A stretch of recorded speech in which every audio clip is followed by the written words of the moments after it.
right, tell me if this sounds familiar. You've got the plan. You sat there and spent a couple of hours figuring out every single item that you needed to do to launch this new initiative or to be able to hit this new goal that you're trying to reach. It's super pretty, except it's missing a couple of things, a couple of very important things. It doesn't have a date. It doesn't have who's going to do these magical tasks. And it's not a full and complete plan. A goal without a plan is just a wish, basically.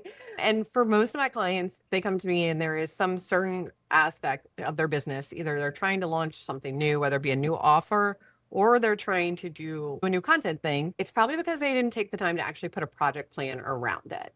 So this is how you bring your goals to life and is one of my most favoriteest things to talk about, because once you learn this skill, you can apply it not only to business, but also to your personal life. So today we're finishing up our mid-year reset series. So we already went through our 2 assess and align episodes. And then today we're talking about the last step of our rooted in reality planning process, which is putting all these ideas, these goals into action so that you can move a little bit closer to the business that you're trying to build. Yeah, so welcome back to Growing a Deeply Rooted Business podcast. I'm Rachel, your marketing ecosystem strategist, here with Jess, our sustainable systems and growth gal. And like Jess said, we're in part 3 here, which means if you've been with us for the last couple of weeks and hopefully have done the work, you have assessed what's worked, what hasn't worked, what's felt good, what doesn't feel good. You've aligned it with the new direction for the next 6 months. You hopefully know what's making you money, what's making you tired, because both of those things are important.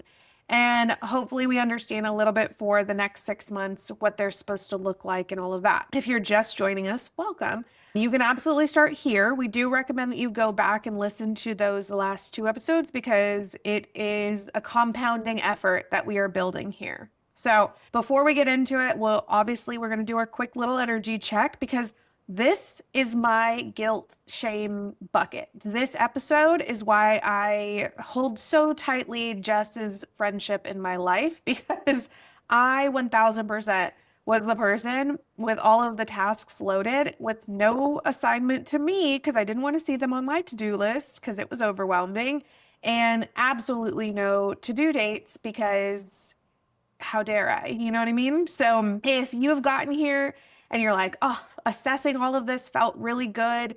Maybe you felt a little uncomfortable looking at your numbers.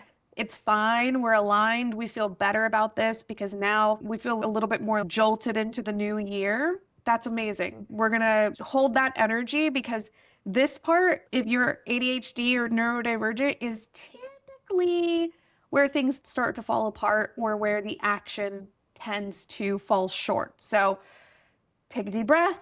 Let's jump into this and let's get started. All right. After last week, if you followed us along, you probably have a list of projects or initiatives that you know that you need to do, either to hit your revenue goals or to bring more ease into your business or just help you attract more clients or audiences. What you're going to do now is start to make it a reality by planning it out. So you're going to want to kind of look at everything you've got and figure out what your priorities are right now, or where were the biggest holes when you were doing all of your conversion assessments, where are those biggest holes, and plug it. Because creating a new offer doesn't really make any sense if you don't have any traffic going to it in the first place. Or if you've got offers that are working, that are validated, you know that they are selling and you just need more eyeballs on them, then you know to focus there as well. Or maybe you've got a ton of traffic, but nobody's buying anything, or they're opting for your lead magnet, but then not converting. Then you know, oh, the project about going in and looking at my email follow-up sequence is going to be the key. So you're going to first prioritize, and then you're going to want to kind of go through and assign 1 or 2 initiatives, because you are also serving clients, unless you have a team that is doing that for you, 1 or 2 initiatives per month that you are going to tackle. And then you're probably, if you're like most people, you're going to have more than will fit into your quarter. And then those are the things that go into your ideal parking lot that you can revisit later. Yeah, I think that we need to emphasize this because I am also guilty. Jess and I, we still do this. It is like I'm an ideas lady. My idea's parking lot is what a parking garage now. We are Yeah. fine. But if we're looking at, let's just use us for an example, like the deeply rooted business, we were like, we're doing this, this, this, this, this. We overcommitted in a energetic way, right? Because we were so excited about all of the things that we have. And we immediately, because Jess and I's busy seasons tend to overlap, we immediately were like, whoa, hold on, because the value in our business is both of us having the time to support each other, not being like, oh, Jess, I don't have Q1 capabilities. Jess maybe has a little bit more than here. That still doesn't work. And so that's one of those gaps that we're like, we still have to fill that kind of thing. So we always overestimate all of the things that we can get done. So if you take one thing away from this episode, let it be to be honest with our capacity. Let it be real that we do one, maybe 1.5 big projects per month and not try to overload it, because then we start to feel that shame and disappointment when things don't come to life. So just re-emphasizing that. Yeah. And if that sounds scary for you, then it's probably a priority issue. You really just need to identify the things that are going to really help move the needle further. What is that first domino that has to get knocked down? One of my favorite books about prioritization and projects is The One Thing. And he says asking the focusing question. So when you're trying to determine where you should focus, you say, what was the one thing that I can do now that will make everything else on my list easier or unnecessary? And usually by asking that question, you're going to find it's probably something that you've been avoiding most of the time. But you just got to do that, because that's part of working for yourself. It's probably the one main thing that I would say give anybody's business advice is you got to get really comfortable with being uncomfortable and doing those one things that's going to make everything easier instead of trying to dance your way around it. So example is, as much as I'm going to learn to love content. I do not learn to love content, but I know that having a big audience will make everything else easier or unnecessary that I'm trying to do. So that is my one focus for the next couple of months. Yeah. So now that you have your one focus and you have it slotted into, we're truly working with 2 quarters here, right? So we're sorting into our quarters. We have the additional layers that we've established in the first 2 parts, where it's our capacity, our life rhythms, our busy seasons, and all of that. Now that everything's placed in their quarter or in their month, then what?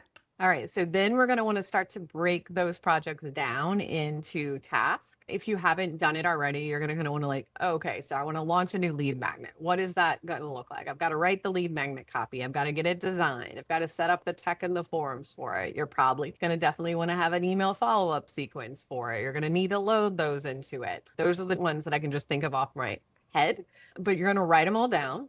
And then you're going to figure out sequentially what needs to happen first to move it down. And what I typically follow for project planning is strategy first. Obviously, you got to get that nailed down. And then I move into copy.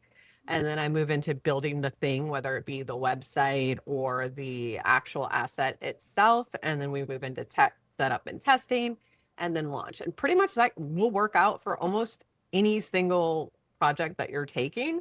And then you want to figure out, when do you want to do this by? And then work backwards from there. And then you're going to look at it again and say, that means I would have to work 80 hours this week. And then you're going to give yourself permission to push that launch date a little bit back and maybe deprioritize a project. This isn't wasting time, because if you do this for every single one of those quarterly projects, I recommend just doing Q3, even though we have Q4 planned.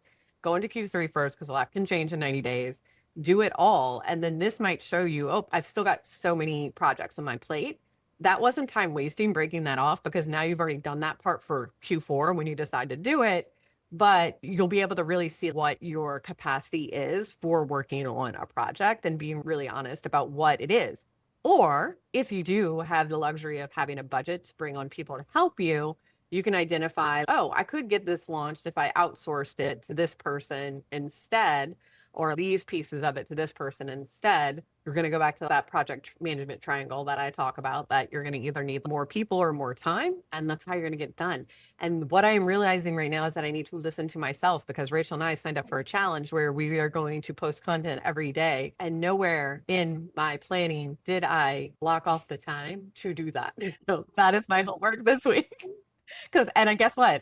I posted one video this week, and I'm sure Rachel, she just told me when her time block is. So she is planned and she is actually executing, and I am not planned. And that's why I am having trouble executing. Yeah. Let me go back 4 steps here because I think the reality of probably 70% of business owners who are not good project planners for themselves is that they do take that launch new offer, and that's their one line item. And I know for me, I used to operate like that too. And not only does that affect one, if you have that mental load issue where you're like, I don't know where to start. What do I tackle now? What do you mean launch this? But it also works into delegation too. If we're looking back at that kind of role play that we all have to do in our business of employee and founder, CEO, do you then say, okay, I can knock this out. This is my Tuesday morning brain kind of not required type task that I can just put on there kind of thing.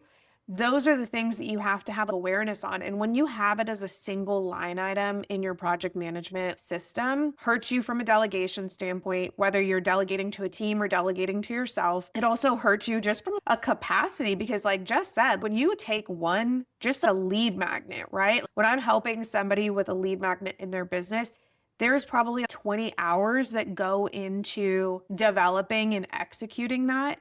So it may look like a simple task to just say, oh, launch this, but design, writing, or reverse in that order, writing, design, implementing into your platform. Those are all things that I personally have struggled with breaking down an individual task. And it wasn't until Jess gave me this genius AI skill that I could literally take this and it gives me all of the things that I just kind of categorized in my brain unknowingly. So just want to name that reality because it is so real for people to think it's a single line item when it's actually 20. And then for the next step, you're going to want to load it into some sort of project management tool. So obviously my tool of choice is Notion, but I've used Asana, I've used ClickUp before. You could do a paper planner. The reason why I am against paper planners is because the project is probably not going to shake out exactly on the days you think it is going to happen. So these digital project management tools allow you to shift dates when they're inevitably going to need to get shifted around because things come up, a kid gets sick, something takes longer than you thought it was, than you estimated it was going to take. But yeah, so my favorite thing right now is to load it into Notion on the date that I want to do it. And then when I'm doing my weekly planning sessions now, Notion actually has Notion Calendar, which you can bring in your task. You can connect your tasks to it, and it will show you at the top of your calendar all the tasks you're supposed to do that day. And then you can drag those down and actually start time blocking them into the actual day when you want to do them. That has really started to help me a lot because I have a lot of client meetings and other meetings to work around to really see, oh, okay, I can slot something here and then slot something there. So that's my favorite way right now to plan it. And I do that in the beginning of the week. Yeah. And I'm going to give a plug for time tracking here because let's say you are a solopreneur or a small team kind of thing. When you're recreating all of these different workflows and creating, you're not only ever going to create one lead magnet, right? You're probably going to have a few in your lifetime of your business. So if you do this where you have it set up and you say, okay, I'm going to conceptualize my lead magnet 30 minutes. I'm going to then write my lead magnet and you're truly time tracking this. The next time you go and do it and you go and drop those tasks in, when you put a 20-minute task on your to-do list or on your calendar in between 2 client call meetings, you start to understand if that's a reality or if that's just a dream. Is that actually going to happen in that 20 minutes or does it need to get bumped? So just being super honest with yourself. I have had to time track to break myself of this everything takes 30 minutes illusion that I was in, delusion, we should call it. And it has actually helped me be way more controlled in how I assign tasks to myself. Because if I'm like, oh, I need to get this done, I know that right now recording a video is more on the 30-40 minute efforts right now. If I'm in this Yap challenge to edit and record and script it and all of that, I can't just do it while Henry is watching something over here. So just putting this out there that if time tracking has always been like, it's so useless, it's actually super useful for your future self. 100%. Yeah, and I know during our Notion setups, one of the columns that I do have is an estimate that I think each task will take. And then I can look at my day and be like, oh, got 13 hours worth of tasks scheduled today. That's not going to work. So move that. Or we also have integrated time tracking into our Notion where we can see a roll up of how long the task actually did take. And then that is great for informing for the next time, like Rachel said. So having the system that kind of all connects and everything is beautiful. It's also great for delegation too, if you're trying to manage somebody. This skill of project planning and especially launch planning, I can do in my sleep pretty much right now. And I definitely have all the hacks for making this faster. So what I've done actually is trained a project manager. We have project manager Paula, and she lives inside the lab. She's one of your assistants that you get within the first couple of weeks. And what she will basically help you do is either giving her a strategy doc or a loose list of tasks that you're going to accomplish. And from there, she's going to help you break it out into tasks, like I said, because every task, especially if you're working with a team, even writing copy, writing an email, it's like write the email, get the approval, load it up, test the links, all of this. She'll really help you get into those granular aspects of the task. And then that way, if you have a target launch date, she will help you lay out those tasks. If you have team members to delegate, who you're delegating to, and all of that, so that you walk away with a pretty project plan. And then the most amazing thing that I love about using this within Claude is that you can connect your Notion. And then from there, you can say, okay, great, these look great. Now take all of these tasks and put them into my Notion database and connect it to this project via relation. And it just automatically puts everything in there, and it makes my life so much easier as a project planning person, and it's beautiful. And I don't know what I did without AI and Paula before. Yeah. And I think one of the things that maybe nobody really considers is the fact that when you're setting up your business brain, you've established your weekly rhythm, your capacities, your hours that you want to work, and all of those things. And so when Eager Beaver You sits down and says, I have 4 priorities I want to get done in August, your business brain will check you. Because I've done this already, where they go, oh, actually, this doesn't quite work. You want to launch this, but actually, your windows of opportunity are pretty limited. And we had this.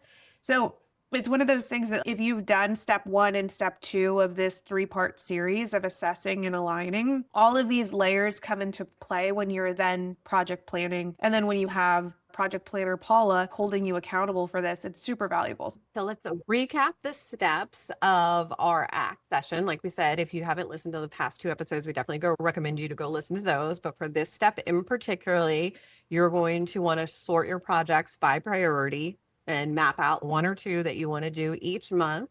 And then from there, you're going to start to break your projects down into tasks with owners, because it's not going to get done if you don't assign it to anybody. And then you got to put it in your project manager and assign it a date, because if it's not on my calendar, I'm definitely not doing it. And then you want to make sure that it's all loaded into whatever project management or task management system that you are using. Yeah. And make sure you're who it's assigned to, because that is my biggest thing. And it never shows up on my to-do list. So, all right, these 3 audits, if you listen to all 3 episodes, this is the whole process of annual planning, mid-year planning, and holding all together, right? The 3 audits, your clients, your offers, your marketing traffic, the assessing and aligning all of this stuff forward.